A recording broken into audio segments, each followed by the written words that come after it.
I was excited to check out season 2 of the Spanish Netflix crime drama The Snow Girl, because when season 1 ended, they finally focused on the story that was the most interesting to me. So now that the new season is out, does it make a worthy binge? Do you want to play? This question, written on an envelope containing a Polaroid with a gagged young woman, is the beginning of a macabre game in which journalist Miren Rojo will bet her life and even her own sanity. So Milena Smith reprises her role as Miren, a reporter who had an extremely traumatic attack perpetrated on her. Now, she uses her investigative skills to dive deeper into cases that involve people who are tortured and tormented. Now, this season focuses on a religious theme when a girl at a private religious school goes missing, and it mirrors a disappearance that had happened several years before, which is what draws Miren into the story. Now, this season, we're shown a lot more of Miren's past, and as a trigger warning, this is a brutal and violence-laden account. She's assaulted, and while it's not graphically shown, we still get a perfect understanding of the abuse that she endured. And then also the emotional and physical scars that it left on her.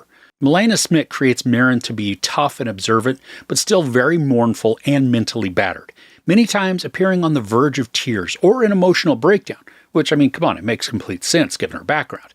She's a sympathetic character, even though she comes across as detached, distant, aloof, even mean sometimes. It's all a defense mechanism to protect her from the world, and Smith portrays it wonderfully. For this season, Miren is paired up with another journalist, Jaime, played by Mickey Esparde. Now, he's kind of a polar opposite to Miren, being more reserved and cautious in his investigative work. And he's also not nearly as impulsive.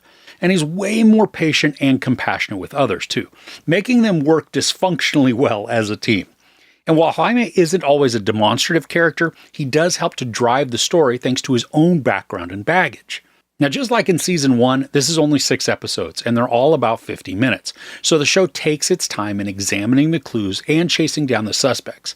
And while I didn't get bored with this story, some portions did drag on, or at least they felt much slower than they really were.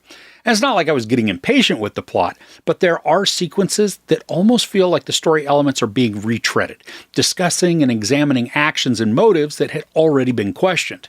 And some of this just comes about because while Miren and Jaime are investigating for their story, 2 detectives, Belen and Chaparro, are also leading an inquiry into the disappearance of the schoolgirl. And both pairs hit up the same people, and they have very similar lines of questioning. So it can feel a little redundant, even though we need to see both sets ask these questions because they're not clairvoyant or omniscient. It would be a huge disservice to the story to have a character know something that they were never privy to. There are also a bunch of power plays that help to add frustration to the case. And while these aren't always massively complicated, they do serve as elemental roadblocks for the characters, sometimes derailing their entire forward momentum. Other times, just simply creating setbacks that require new and creative approaches. And these exertions of power, they add a sense of believability to the storytelling. It's easy to buy into a wealthy character's influence over people, either to give themselves security or to just flaunt what they have and what they can do thanks to all that they've attained. It doesn't make these characters people we want to cheer on, but it can work to add doubt within the overall arc.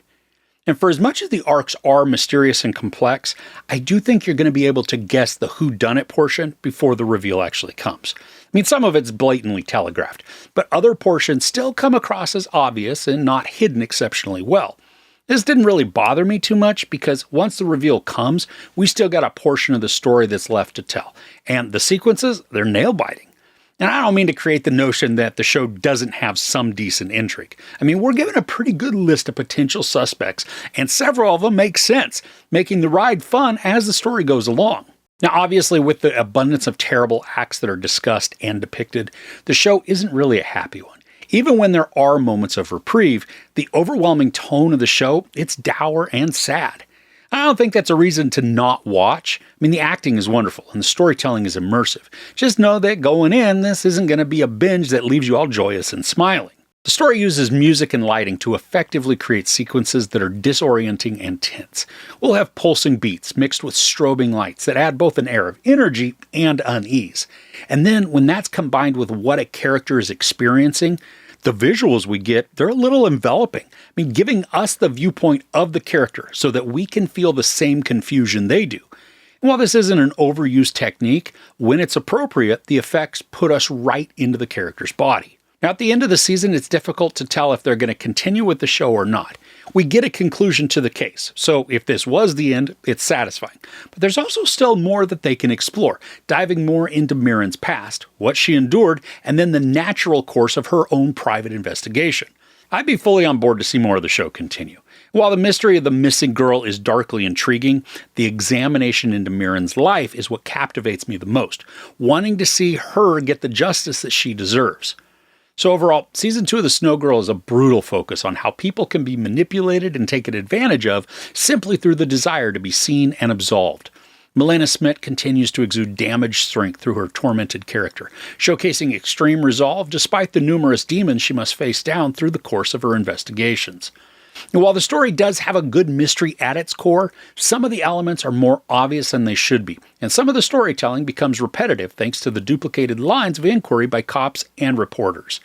This won't leave you in a happy mood, but it is an excellent binge, especially if you're looking for something on the darker side of storytelling. There's no sex, some nudity, ton of profanity, and a bunch of violence, including sexual assault. I give Season 2 of The Snow Girl 4 out of 5 couches. So do you enjoy these darker mysteries? If so, do you have any that you can recommend to me? I'd love to hear about them in the comments below. If you enjoyed this review, please give it a like. Also, don't forget to share and subscribe. I'm Chris. This is Movies and Munchies. Thanks for couching with me.